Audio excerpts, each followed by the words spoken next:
todos somos economistas en Argentina, ¿no? Todos sabemos a cuánto está el dólar. Si les pregunto a todos ustedes en su cabeza ya el número lo tienen ahí, ¿no? Está más o menos en 1.450, tasas de interés también. Si hablamos de cuánto está la inflación, que ya en pocos días conocemos la inflación de junio. Entonces tenemos que manejar muchas variables. Y una de las cosas que mencionaba Robert es muy cierta esto cuando empezamos a ver los números, no solamente de las finanzas de nuestras empresas, sino de nuestras finanzas personales, nos genera esto de miedo, rechazo, porque es algo que no conocemos, es algo donde a veces no nos sentimos súper cómodos y tenemos ideas, sabemos cómo encarar un negocio, pero después no sabemos cómo si lo que hacemos está bien, está mal, y cómo financiarnos, cómo optimizar el flujo de caja, cómo armar un flujo de fondos. Bueno, un poco vamos a ver eso en este módulo. ¿Y qué vamos a ver? Básicamente estas variables macroeconómicas que yo les comentaba, cómo tener en cuenta diferentes escenarios para armar flujos de fondos, optimizar costos, planificar financieramente y bueno, les voy a dejar algunas cosas, no creo que lleguemos a ver todo muy en detalle porque, digamos, la presentación es muy extensa, pero se las quería dejar, después les comparto, digamos, la presentación a la organización para que se las puedan enviar. Y más allá de que hayan datos coyunturales, la mayor parte de la presentación es atemporal, entonces por eso es que, digamos, lo del principio es lo que sería más coyuntural. Hay tres cosas que nosotros manejamos, como les decía al principio. En economía tenemos tres variables muy importantes: el dólar, la inflación y las tasas de interés. Y a mí me gusta que ustedes vean esta carrera de las tres variables, porque siempre uno, ¿no? Es este pensamiento que hago: voy al peso, voy al dólar, le gano a la inflación. Y ahí, en esas preguntas que nos hacemos, tenemos estas tres variables. ¿Cuánto han variado estas tres indicadores económicos? Desde enero del 2022 hasta marzo de este año, digamos, claramente el tipo de cambio después subió más en este último mes, pero tenemos valores muy grandes, ¿no? Estamos hablando de una tasa de interés que crece más del 170%, la inflación que crece más del 290% y el tipo de cambio que ha subido más del 300%. ¿Y esto por qué es, digamos, por qué es importante tenerlo en cuenta? Porque ustedes tienen del otro lado, ¿no?, sus rendimientos, sus expectativas y la plata dónde la ponen. Entonces, tienen que conocer cuál es el costo de oportunidad de invertir en su negocio y de buscar capitales de afuera. Básicamente es abrir la cabeza no solamente para el funcionamiento financiero y armar una estructura sólida en lo que respecta a nuestras finanzas, sino también tener una empresa linda, algo que mostrar al mercado que signifique un interés y sepamos cuáles son las alternativas de inversión que tienen esas personas que ponen plata y también cuando uno pone capital propio, ¿no? Este gráfico, más allá de que, digamos, de que a veces, digamos, si no están acostumbrados a ver gráficos o si ves esto, y básicamente este gráfico muestra la inestabilidad que tenemos en Argentina, ¿no? Esta carrera de las tres variables que nos muestra cómo ha ido la tasa de interés que está en azul, la tasa de inflación que está en verde, y la tasa, el tipo de cambio, ¿no?, el movimiento del tipo de cambio a lo largo del 2022 ahora. Mucha inestabilidad, mucha volatilidad. Eso nos hace pensar en que tenemos que estar súper preparados para diferentes escenarios, donde en un periodo como entre el 2020 y 2023 era un escenario más cierto en el sentido de que sabíamos que estaba todo para arriba, ¿no? Y después empieza a cambiar el modelo económico a partir del año pasado, donde hemos tenido un montón de ajustes a nivel macroeconómico que nos afectan al bolsillo. Entonces, básicamente es por donde vamos a ver. Esta la vamos a pasar.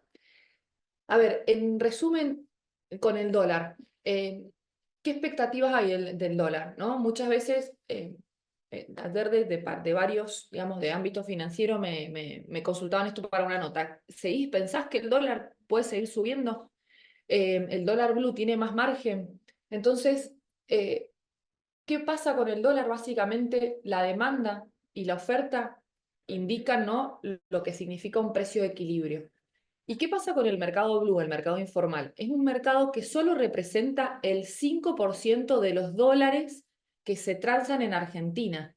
Entonces, cuando hay una expectativa de aumento de tipo de cambio o por, digamos, por expectativas, por falta de confianza hacia el gobierno, lo que sea en ese sentido, ¿qué hacen los que tienen los dólares? Se los guardan y los que, digamos, quieren comprar están dispuestos a pagar más precio. Entonces, cuando uno se vuelve loco en ese momento, vas al amigo de confianza que te vende dólares y seguramente te vende un precio que es mucho más caro que lo que está el mercado financiero, que es el contado con liquidación y el dólar MEP. Básicamente lo que se está escuchando ahora es que la generación de reservas que vienen por el tema de la liquidación de exportaciones, ¿no? Los que venden afuera sus bienes y servicios, traen los dólares a Argentina, eso hace que el Banco Central vaya acumulando dólares y cuando hay que pagar bienes y servicios que se pagan afuera de los importadores, salen los dólares a comprar. ¿Qué ha favorecido a la balanza comercial? Básicamente la recesión. Al haber una recesión tan grande, un parate de la economía muy fuerte, esto generó que también haya menos demanda de importaciones y salgan menos dólares. Pero como la brecha cambiaria es alta, que es el oficial que está aproximadamente en 950 y el dólar, el financiero en 1400, se especule con liquidar. Entonces genera una presión sobre esto, pero ¿qué dice el gobierno? No voy a devaluar. Entonces, si ustedes están haciendo un escenario para adelante en proyectar ventas en dólares o compras en dólares, tienen que tener en cuenta estos diferentes escenarios que se pueden plantear. ¿Bien? Entonces, ¿cómo sé y cómo veo el dólar hacia adelante? Y esta pantalla, se ve horrible, pero la hice antes, o sea, la actualicé antes que abrió el mercado de dólar futuro. No sé si conocen el MATBA-ROFEX, es el mercado donde se operan todos los futuros financieros, agropecuarios también. Y acá lo que hacemos es ver a cuánto se está negociando el dólar futuro desde julio, que ven, estos son, digamos, como abrió el mercado, por eso no hay últimos porque estaba recién arrancando. El dólar julio está en 9.40 y si nos vamos a un año, lo dejé ahí digamos, en la última fila, el dólar junio 2025, ayer cerró en 1461.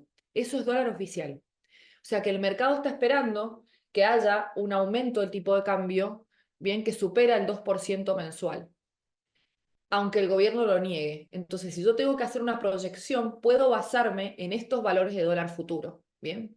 Buscan dólar futuro real time o precios real time y les va a aparecer el link para que esto vean el mercado en vivo y en directo cómo va operando. ¿Y esto por qué les digo? Porque uno tiene que hacer previsión del dólar, primer variable que hablábamos, a cuánto puede estar el dólar oficial de acá a un tiempo, puedo usar esta referencia, a cuánto va a estar la inflación de acá a diciembre. Y esto es el relevamiento de expectativas del mercado, que es el último que se publicó en junio.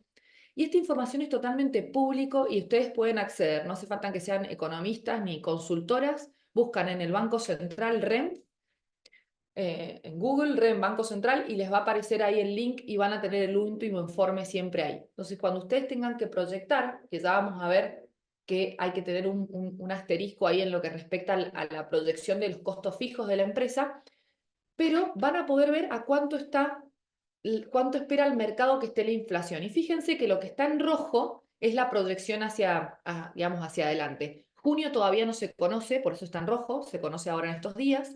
Y ya después empieza una meseta, digamos, en una inflación de entre el 4,5% y 5%. ¿Bien? Entonces, si quiero proyectar una inflación de acá a fin de año, puedo tener en cuenta este dato para digamos, para tener en cuenta cómo puede crecer mis costos fijos, pero ya les voy a hablar de cómo estimar justamente el crecimiento en precios o en volumen de pesos que necesito para los costos fijos, ¿bien? Y lo que espera el mercado de las tasas de interés. ¿Por qué? Porque si estoy por tomar un crédito, si estoy por hacer una inversión, ¿cuánto es el costo de oportunidad que tengo de esos pesos? Bueno, ¿y qué es la tasa Badlar? Que a mí me hubiera encantado que en la universidad me enseñaran estas cosas, mismo que estudié economía, y esto no me lo enseñaron. La tasa Badlar es la tasa de referencia del mercado. Este nombre feo me indica el promedio de las tasas de interés de los plazos fijos mayores a 1.000.000 de pesos, ¿bien? De los bancos. Entonces, es lo que pagan los plazos fijos en promedio en todos los bancos. Fíjense que la tasa de interés cayó muchísimo, por eso también la demanda de dólares empezó a aumentar en este sentido, porque no hubo no hubo, digamos, un incentivo en tasa de interés para los pesos que yo tenía, al pagar una tasa de interés alta, ¿qué hacían ustedes? Y mejor iban a hacer una inversión en pesos porque el dólar estaba tranquilo y les generaba más interés. Ahora, al bajar tanto la tasa de interés, ¿qué me pasa? Tengo menos incentivos de ir a pesos y que me siento tranquilo yéndome al dólar, ¿bien? Entonces, esa bajada, la última bajada de la tasa de interés que se provocó hace unas semanas atrás, generó este ruido. Generalmente pasa cuando informan la tasa de inflación, cuando baja la tasa de inflación mensual, el Banco Central bajó la tasa de referencia monetaria. Ahora se espera que esto no sea así. Entonces, en conclusión de estas tres variables, para ir, digamos, a lo importante de cómo internamente soluciono las finanzas dentro de sus empresas, de sus emprendimientos y cómo proyectarlo. El dólar no tiene mucho margen más de crecimiento, por lo menos los dólares financieros. También se habló, y Caputo anunció, el ministro de Economía anunció, creo que muy temprano el día de hoy, de que el FMI pondría o más plata y haría que haya un alivio en las reservas. Entonces, en este sentido, el dólar blue puede ser un indicador que sube por la demanda y la estacionalidad, también vacaciones, aguinaldo, ¿bien? Demanda por vacaciones de dólares, pero no se le ve mucho más margen a lo que son los dólares financieros, ¿bien?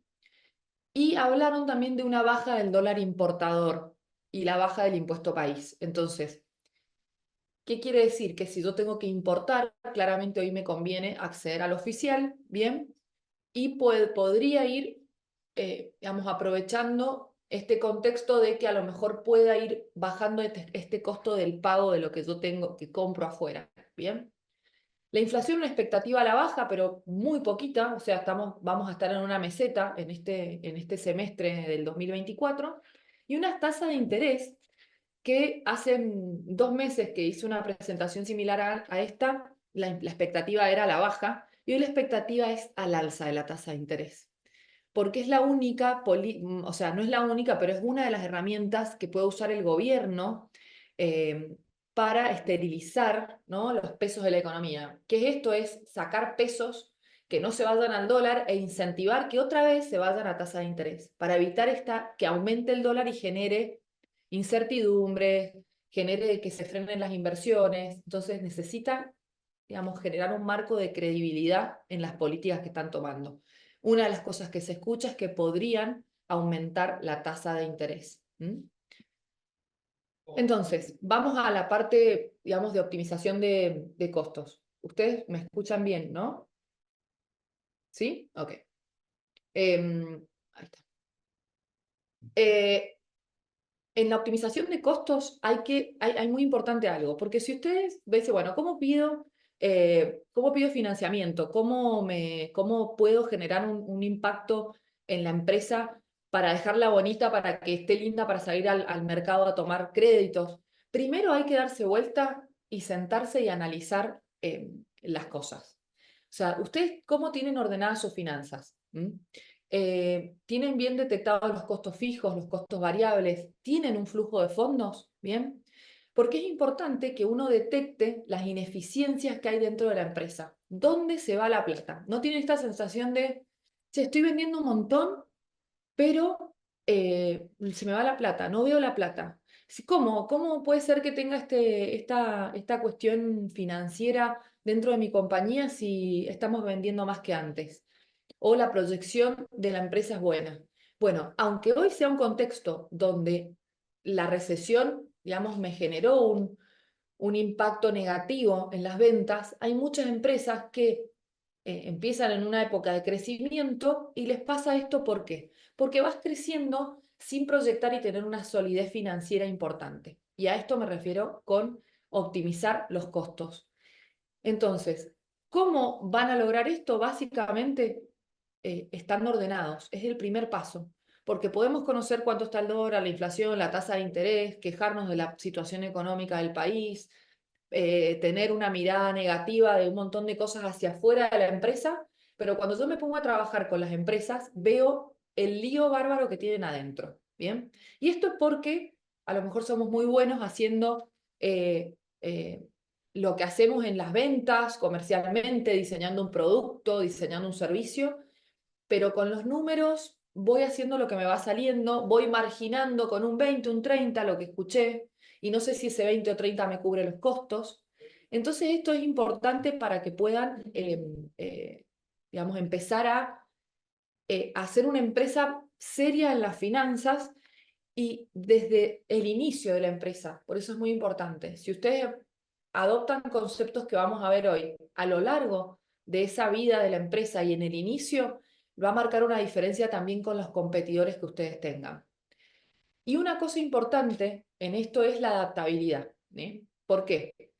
Porque ¿qué pasó en el 2023? Veníamos con un modelo económico muy diferente, que ya estábamos acostumbrados a una inflación alta, a que había muchos pesos dando vuelta, entonces financiamiento también a tasas subsidiadas, y de repente pasamos de página desde diciembre hasta ahora, donde el modelo económico es totalmente diferente, donde realmente el eslogan de esto es no hay plata, hay pesos dando vuelta, pero tenemos que proyectar una economía totalmente diferente, donde las tasas subsidiadas para las empresas también se terminaron y va a empezar a haber crédito genuino. Esto que es el inversionista real que va a invertir en una empresa y no va a ser tanto el Estado que va a poner plata subsidiada dentro de las compañías. Entonces el rol del Estado deja de ser un rol tan importante en este sentido, sino que va a ocuparse de la macro.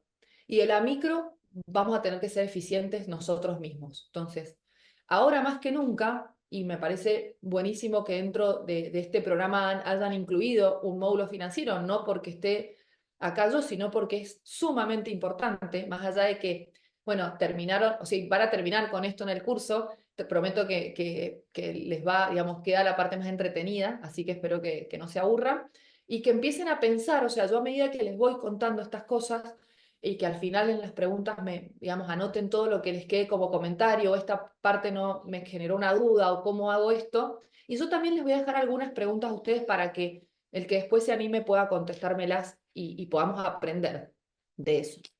Entonces, a ver, Elena, todo muy lindo, pero ¿cómo optimizo los costos financieros? ¿Cómo hago esto? O sea, hay una realidad que yo no puedo modificar, ¿no? Que son los costos fijos. ¿Tienen claro, y esta es la primera pregunta que les quiero hacer, ¿tienen claro cuáles son sus costos fijos, su estructura de costos dentro de la empresa y cuáles son sus costos variables? ¿Y tienen claro cuál ha sido el aumento de esos costos fijos a lo largo del tiempo? Porque en general lo tengo a lo mejor todo en la cabeza, pero no lo bajé a un flujo de fondos.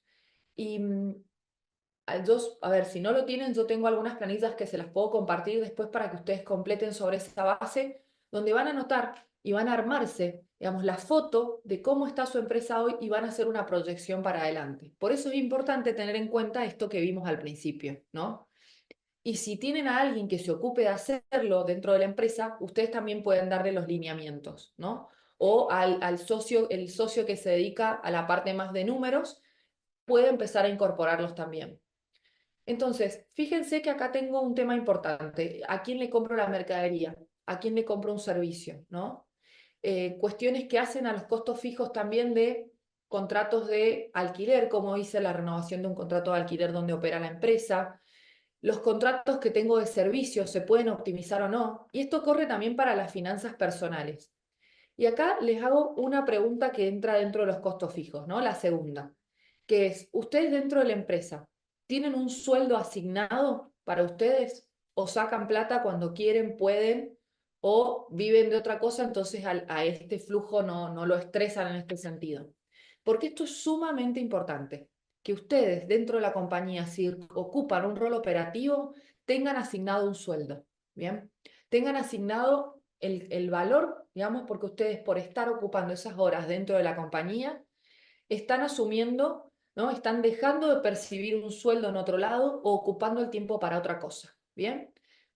Una cuestión fundamental en la economía es el costo de oportunidad, ¿bien?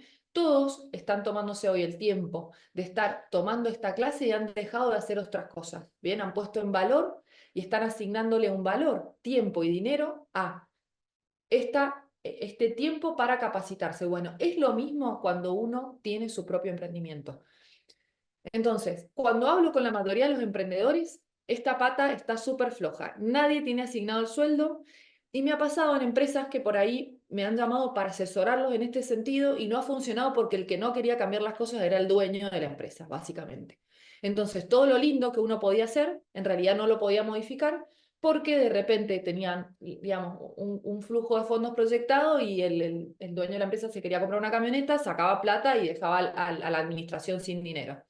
Entonces, ¿por qué es importante? Porque también me acomodo las finanzas personales, ¿no? Se me alinean los patitos de la empresa, sé cuánto tengo que poner para pagarle un sueldo y también se me empiezan a alinear los patitos de las finanzas personales porque también tengo que ajustar mis costos fijos dentro de mi casa y de mi hogar, ¿bien? Y también para proyectar los objetivos financieros que yo tengo personales. Entonces, ¿qué pasa cuando asigno un sueldo?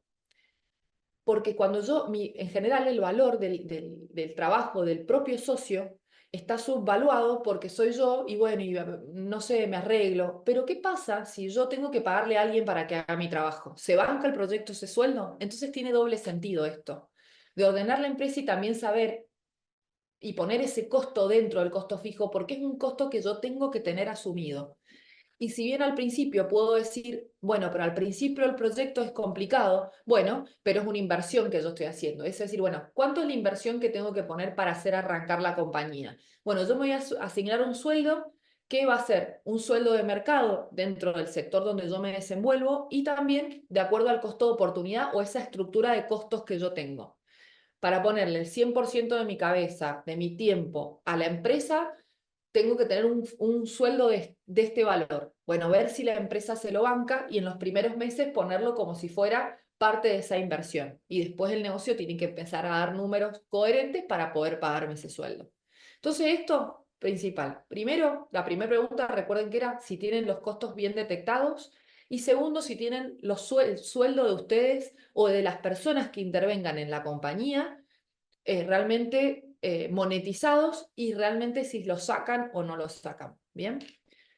Entonces, revisión de gastos y salidas financieras. ¿Por qué? Porque a veces, no sé, de repente, no sé, tengo la cuenta del banco y me hacen retención de ingresos brutos y cada vez que entra plata en la empresa me descuentan el 3-4%, no tengo idea qué es, el contador no me sabe decir.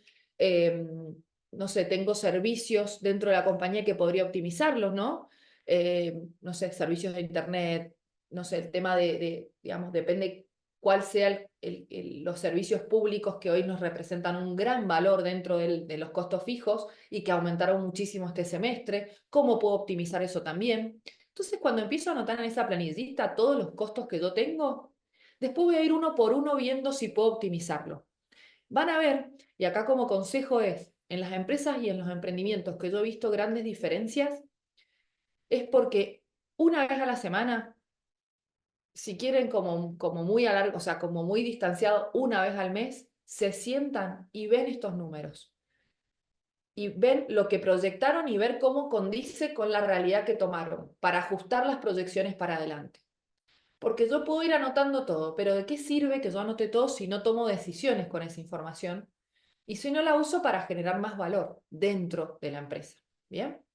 Entonces, el tema impositivo es importante, el tema de estructurar bien sobre qué base voy a arrancar mi emprendimiento, si lo voy a hacer como una sociedad, si voy a estar como responsable inscripto, si voy a estar como monotributista, tener en cuenta cuál es el tope de facturación y tener un contador que no sea solo un liquidador de impuestos. Y eso se paga, ¿bien? Porque en Argentina tenemos una mala costumbre de que queremos que el contador nos haga todo, incluso, nada, cuando hablo con contadores que son los contadores de la empresa, dicen, bueno, quieren hasta que les pague sus cuestiones personales, o que meta todo en un combo. Bueno, cuando tienen los asesores que tengan ustedes dentro de la compañía y específicamente el contador, tiene que ser alguien que vaya más allá de liquidar impuestos, es asesorarlos antes de que ocurran las cosas. Si ustedes son una sociedad, tienen que ir viendo, que en eso también somos expertos en Argentina, ¿no? De ver cómo van los gastos, de cuánto tengo que pagar de IVA, de cuánto tendría, digamos, que pagar de impuesto a las ganancias, si hay algo que se puede optimizar en ese sentido, porque es mucha la carga impositiva que tenemos. Trabajamos más de la mitad del año para pagar impuestos en Argentina, nada más. Es muchísimo. Entonces, es un valor que hay que darle a eso, muy importante, y no, digamos, si tenemos la posibilidad de tener a un asesor contable que me indique este semáforo de lo que conviene hacer, adelantarme a los escenarios donde a lo mejor me excluyeron del monotributo, no lo preví y ahora me aumentó muchísimo el costo fijo y eso no lo puedo trasladar a precio, me puede fundir la empresa. ¿Bien? Entonces son cosas delicadas a las cuales nos podemos adelantar y podemos optimizar por otro lado si viene ese costo extra que no tenía en cuenta. Y otra cosa que es súper importante, que si no estamos ordenados financieramente y si no optimizamos los costos, nunca vamos a poder financiarnos de manera óptima, ¿bien? Y cuando uno arranca y empieza una empresa, tiene que tener certificado PYME. Esto es como algo básico, ¿no? Si, no importa que sean monotributistas, que sean responsables inscriptos, que tengan una SAS, pueden tener certificado PYME. ¿Por qué? Porque tienen un montón de beneficios con el certificado PYME. Pueden acceder a financiamientos como si fuera una empresa de primera línea, también tener beneficios impositivos, pueden tomarse el impuesto a los débitos y créditos a cuenta de ganancias si tuvieran que pagar ganancias, y un montón de cosas que es súper fácil. Si no lo tienen o si no saben, se lo consultan al contador a ver si lo tienen tramitado, y tramitarlo no es difícil. Hay que cumplir una serie de requisitos y lo pueden hacer. Por eso se los recomiendo que lo hagan. Entonces, una vez que ya anoté en esa planilla cómo tengo los costos fijos, los costos variables, las ventas, y acá para proyectar ventas una cuestión importante es, voy a tener que usar, ¿no?, el histórico, porque a veces puede ser algo estacional el tema que tengan en las ventas, entonces tienen que ir viendo del año para atrás cuál fue el volumen de ventas. ¿Y por qué me va a ayudar? O por ejemplo, yo en mi empresa, ¿por qué me ayuda mucho tener en cuenta el tema de los costos fijos? Porque para mí, con una de las líneas de mi negocio, trato de cubrir el costo fijo. Entonces me pongo un objetivo en las ventas, piso en una línea de producto, de servicio, de lo que ustedes tengan, para cubrir los costos fijos, por ejemplo.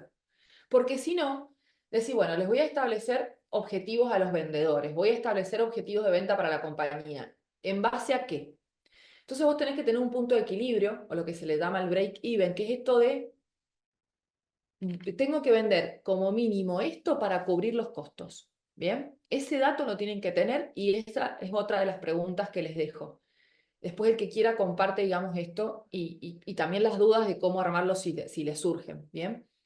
Entonces, tener los costos me dice, entonces, porque por ahí sí, bueno, ¿y cómo estás vendiendo? Bien, ¿no? ¿Y qué es bien?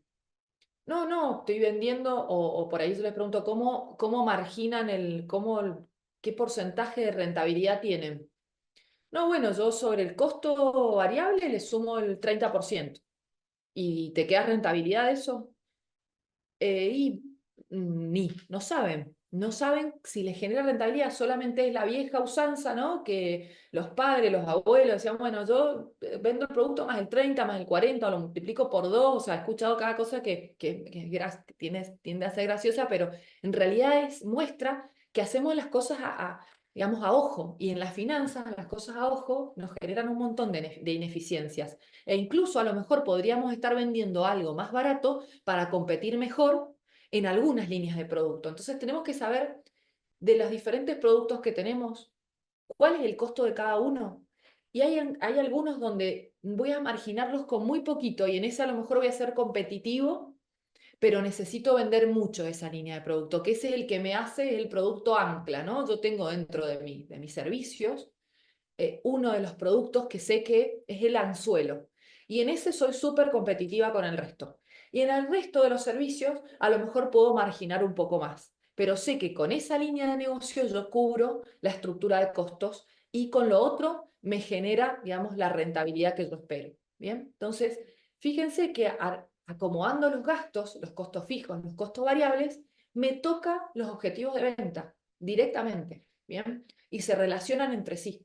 Entonces, si yo no conozco cuáles son mis estructuras de costo, estoy en el horno directamente porque no voy a poder saber si estoy vendiendo bien o mal y si estoy marginando bien o mal. ¿Mm? Entonces, ¿qué inflación consideran?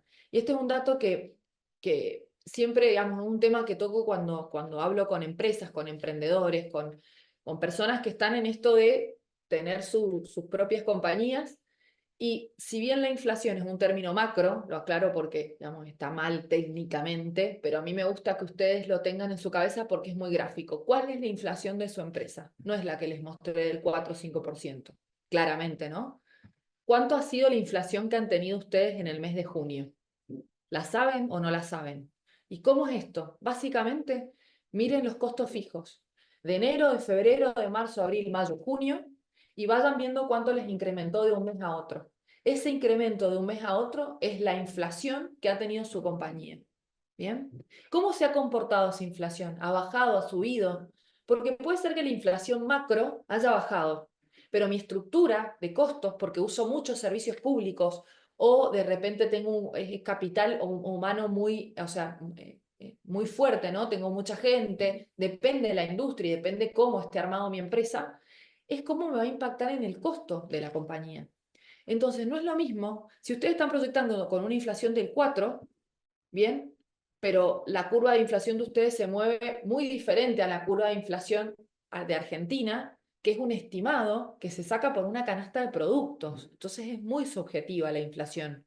Nos sirve como un parámetro, ¿no? Como una línea de proyección en algunas cuestiones, pero ustedes tienen que tener su inflación y su propio índice del aumento de los costos fijos, ¿bien? Que los costos fijos es todo lo que no puedo dejar de pagar: luz, agua, gas, si usan gas dentro de las compañías, el alquiler, los sueldos, los impuestos que no pueden patear. Ahora, bueno, con la moratoria a veces te dice el contador, no los pagues ahora, entramos en la moratoria, bueno, pero hay cuestiones que no pueden dejar de pagar que hacen a que que la empresa siga girando, ¿bien? Entonces, conocen cuál es y cuál es la relación que tiene esa inflación propia de cada empresa de ustedes con la inflación y lo que ha ido pasando con la inflación macro. Porque si tiene correlación, es decir, bueno, en enero me aumentó el 25, o sea, y después me fue bajando y realmente se comportó como la inflación, más allá de que tenga otros valores, la inflación nacional, puedo proyectar, ¿no? Teniendo en cuenta cómo ha ido comportándose o cómo espera el mercado que se comporte la inflación general, y la puedo replicar dentro de la compañía. Pero si se comporta de manera muy diferente, voy a tener que hacerlo bien minucioso, decir, bueno, ¿cuánto voy a pagar de alquiler de acá a fin de año? Más o menos en servicios públicos, teniendo en cuenta los aumentos que pueden llegar a haber. Entonces voy más finito, ¿bien? Entonces establezco objetivos de venta concretos y sé que me tengo que mover. Y cuando uno tiene objetivos y cuando uno tiene números, empezás a ser más consecuente y más concreto con las decisiones que tomás.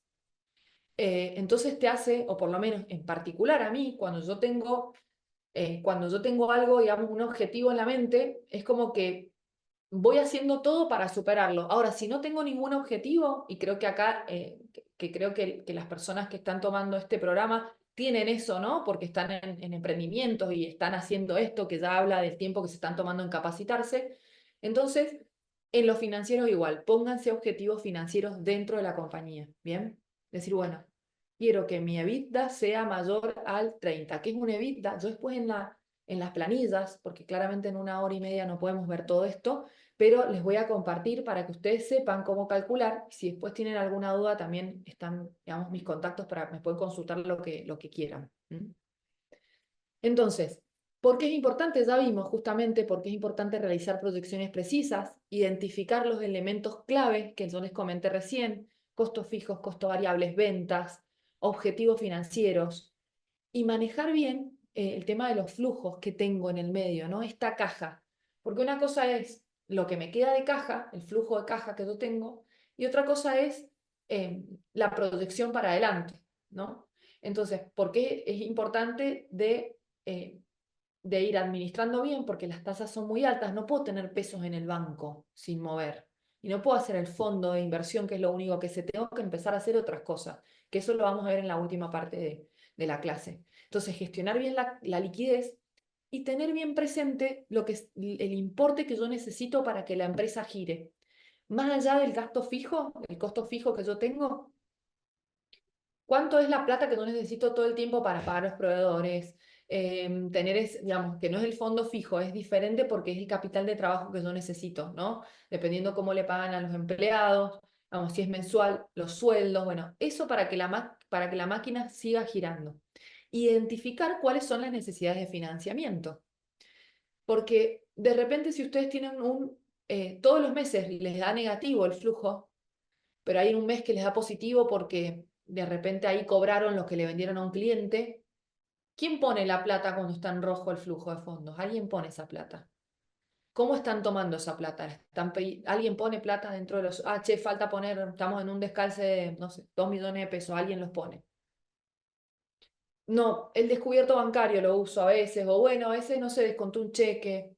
Bueno, hay que optimizar bien las herramientas que uso para esos descalces financieros que tengo. Y las tengo que identificar, ¿bien?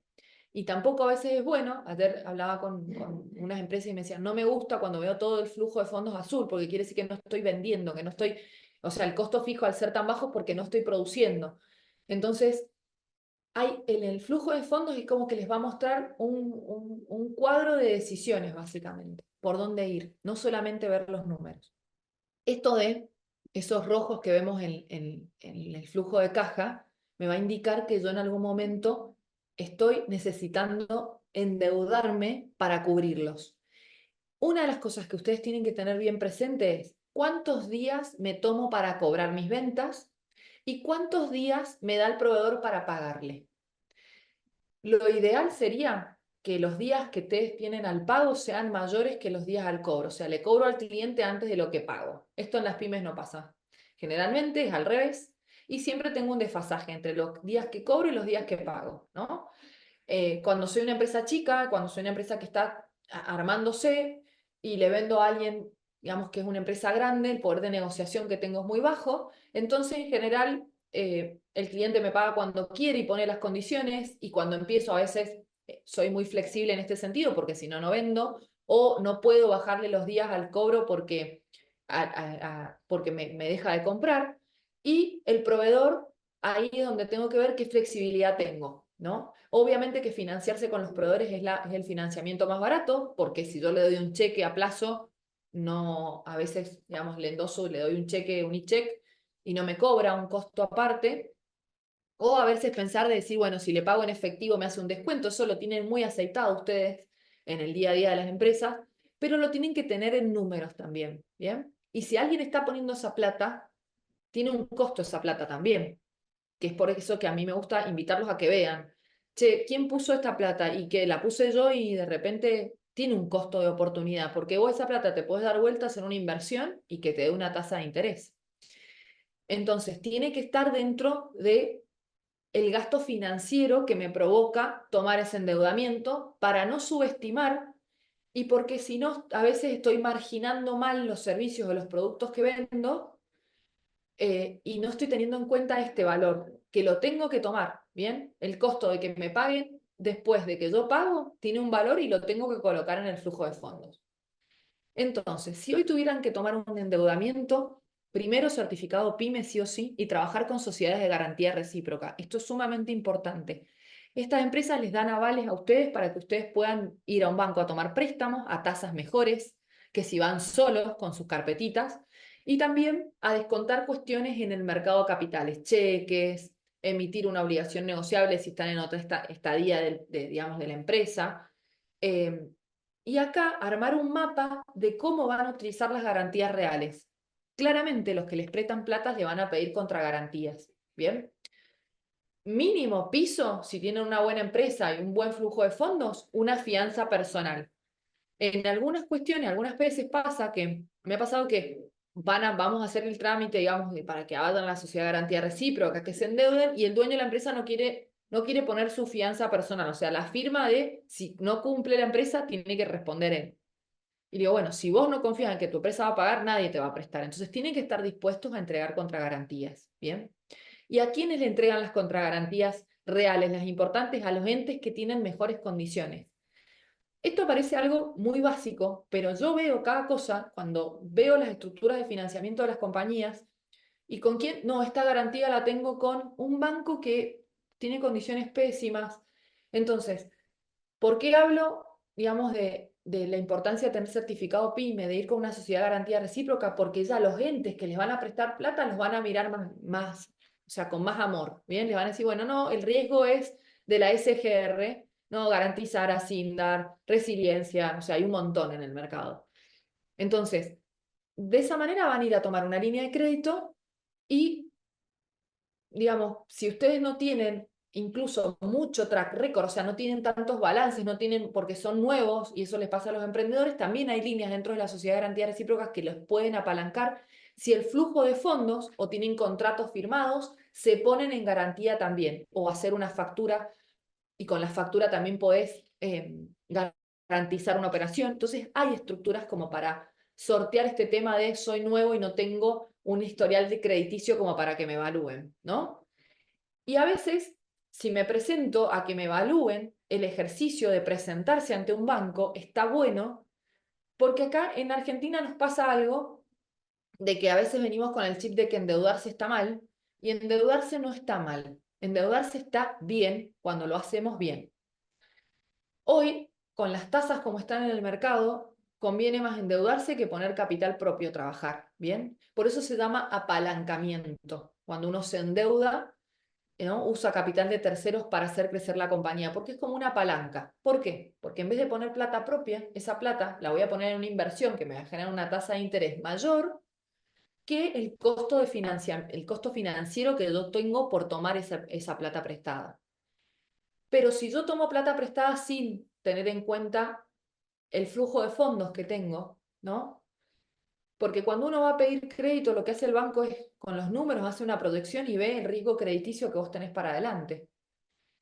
¿Puedo pagar esa cuota o no la puedo pagar? Y más o menos pienso que sí. Bueno, ¿cuánto me va a representar de estrés? ¿Voy a tener que aumentar las ventas en alguno de los segmentos que hago? Y no, pero es que ya tengo estos contratos que me generan más ventas, entonces puedo. Bueno, entonces ya tenés otra mirada y te estás parado desde otro lugar. Y acá abajo hay una pregunta que, si bien, digamos, pueden no ser financieros, pero es un nombre espantoso que está en inglés, WACC, que es el promedio ponderado del capital que toma la compañía, que es un mix entre capital propio y capital de terceros. ¿Bien? Entonces, es un porcentaje que me mide cuánto es el costo ponderado del capital que usa mi compañía.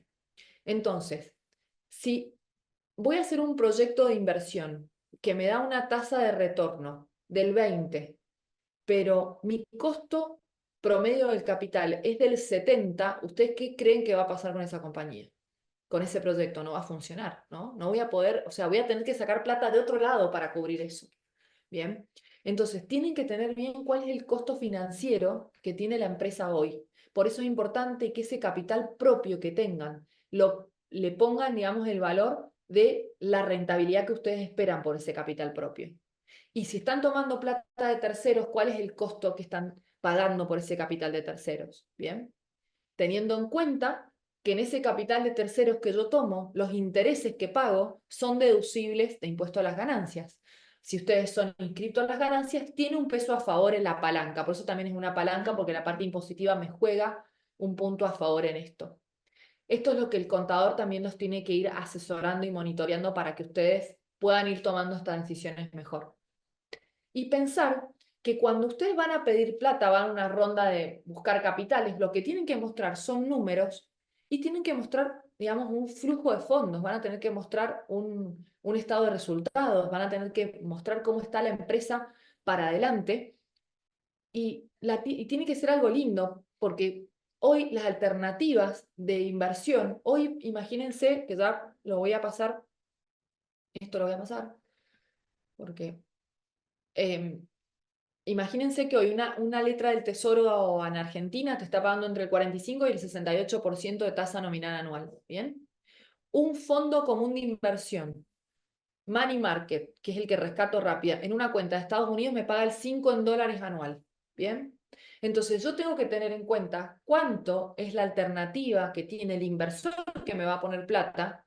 Claramente está esperando un crecimiento de la compañía, pero tiene que ver números lindos. Entonces, en lo financiero, donde ustedes tienen que poner el foco, luego de tener la idea del negocio, ver si es rentable y no enamorarse del negocio en sí mismo si no es rentable, ¿no? A veces en el emprendedor, creo que uno a veces mismo cuando ha tenido una idea de negocio, a mí me ha pasado así, bueno, quiero hacer esto. Y por eso es importante la adaptabilidad, que es lo que les mencionaba al principio. Che, pero esto no es rentable hoy, tengo que buscarle la vuelta, tengo que hacer otra línea de negocios para que dentro de lo que del negocio que quiero plantear, adaptarlo al que sea más rentable, o saber que hay una línea de negocio que no me va a quedar casi nada de margen, pero que las otras me lo van a compensar. Entonces, si ustedes hoy tienen plata ociosa dentro de ese flujo de caja que tienen opciones para invertirlos, ¿no? Les pido por favor que no hagan plazo fijo, que es la peor opción que existe hoy, porque tengo que dejar un mes la plata parada y en junio y en estas últimas semanas el que veía cómo se disparaba el dólar y no podía sacar la plata del plazo fijo la pasó súper mal. Y la idea de que en las empresas siempre tienen que tener es liquidez, ¿bien? Si bien es lo conocido, pero hay que salirse de esas estructuras tradicionales y empezar a hacer algo que no deja de ser conservador y tranquilo, ¿no? No hay una expectativa de que vayan a desfoltear la deuda de corto plazo en Argentina, entonces puedo abrir una cuenta de inversiones donde quieran, esos pesos transferirlos e invertir en una letra del tesoro que me paga 20 puntos más de tasa a piso que un plazo fijo, ¿bien? Cauciones bursátiles es otra alternativa, que también me dan más liquidez, pero también hoy, por eso puse las LECAPs al principio, porque son las que dan más rentabilidad. Cauciones bursátiles, las puedo hacer de 1, 7, 14, 21 días, 30, las que quiera. ¿Y cuál es la idea de esto? Es decir, bueno, ¿cuándo voy a necesitar los pesos que me entraron hoy? Y tengo la obligación en 2 semanas. Bueno, a ver, ¿hay alguna letra, alguna LECAP que venza antes, que pueda meter, que me pague justo antes? Sí, te van a asesorar desde la cuenta de inversiones, sí, está bueno, y compras esa, sabes que tenés la plata, pero para eso que hay que tener, volvemos a la base, el flujo de fondos y los números ordenados. Entonces esa es la primer parte de esto. Y para que ustedes sepan, por eso les decía que es atemporal, más allá de que al principio las LECAPs tienen ahora tasas coyunturales, los fondos comunes de inversión, estos fondos que sacan la plata en 24 horas y la tienen rápido, rinden 1 o 2 puntos menos que el plazo fijo en general. O sea, la tasa es más o menos como la del plazo fijo, pero son más líquidos, ¿bien? Porque la puedo sacar cuando yo quiera la plata y no pago impuesto a los débitos y créditos, ¿bien? Y si ustedes tuvieran, algunos de ustedes tienen pata afuera y tienen dólares en una cuenta del exterior, también les pido por favor que no los dejen a la vista, porque hoy metiéndolo en un fondo común de inversión más seguro, súper seguro, que invierte en letras del Tesoro americano, o sea, mismo riesgo que tener un dólar, te paga un 5% de tasa nominal anual. O sea que esa plata hay que hacerla generar, aunque sean dólares afuera, que es uno como dice, bueno, ya estoy tranquilo que están afuera, pero estás perdiendo de ganar, ¿no? Entonces fíjense que lo que uno trata de hacer con lo financiero en las inversiones y en la optimización de esos costos, de esos flujos, es que estas inversiones me generen que el costo financiero total de la compañía se me reduzca a la mínima expresión. No vamos a especular financieramente. Yo no los quiero decir, che, no se dediquen más a lo que están haciendo y metan la plata en el mercado de capitales. No. Es darles herramientas para que ustedes puedan ser más sólidos en lo que hacen y los rendimientos que les generen este excedente de flujos o reciben un préstamo y no tienen que colocarlo todo ya, bueno, lo invierten y optimizan el costo financiero del préstamo que tomaron, por ejemplo. ¿Bien? Entonces, tengan en cuenta estos valores porque es importante para tomar decisiones y para saber del otro lado, el que va a poner plata, todas las alternativas que tiene a la vista. ¿Bien? Ya quedan unos minutitos y vamos a la parte de preguntas. Entonces, tienen alternativas, yo esta presentación se las voy a dejar y como, digamos, como para que tengan un marco, en el corto plazo, tasa en pesos, muy corto plazo, 45, 50, 55% tasa, no le van a ganar a la inflación en el periodo de un mes, ¿bien? Pero hay que irse a lo conservador. Y en dólares, ¿cuánto es en el mediano plazo lo que puedo obtener para que tengan en cuenta lo que puede tener un inversionista del otro lado? El más conservador, un 5, entre 6 y un 8 en dólares, moderado, y un agresivo entre el 12 y el 15%. ¿Bien? Entonces, ustedes lo que ofrezcan tiene que estar convalidando también estas tasas de rentabilidad. ¿Bien? Ahí les dejo un portafolio recomendado, algunas alternativas de cobertura, y básicamente estas preguntas de tomar deuda es bueno, empezar a esto de buscar capital es bueno, y cuando ustedes hagan esas rondas de negocios van a tener que mostrar números y mostrar básicamente el flujo de fondos a futuro. Y seguramente en las preguntas que le hacen en ese picheo va a ser profundizar en esa proyección que han hecho, cómo la han hecho, qué variables han tenido en cuenta. Y a medida que tengan más fortalecida esta parte, van a poder ser más sólidos y van a poder vender mejor el proyecto que ustedes tienen. Entonces, pensar en el inversor cuando hacen en el proyecto, ¿bien? Esto es básico, porque ustedes es como pensar, están pensando no solamente en el cliente que les compra el producto, sino en el que va a poder, la empresa que estoy haciendo es linda para que alguien la compre. Entonces me pone en otro lugar y me hace pensar un poquito más allá de mis ideas, ¿bien? Y pensar que el mercado, ¿no? Si usted el día de mañana su empresa crece y quiere salir al mercado a oferta pública de acciones, obligaciones negociables, lo que compra el mercado es la historia de la compañía y la protección de flujos. No le sirve que tengas un patrimonio de un montón de propiedades para poner en garantía. Si el proyecto no es rentable, no les van a dar financiamiento.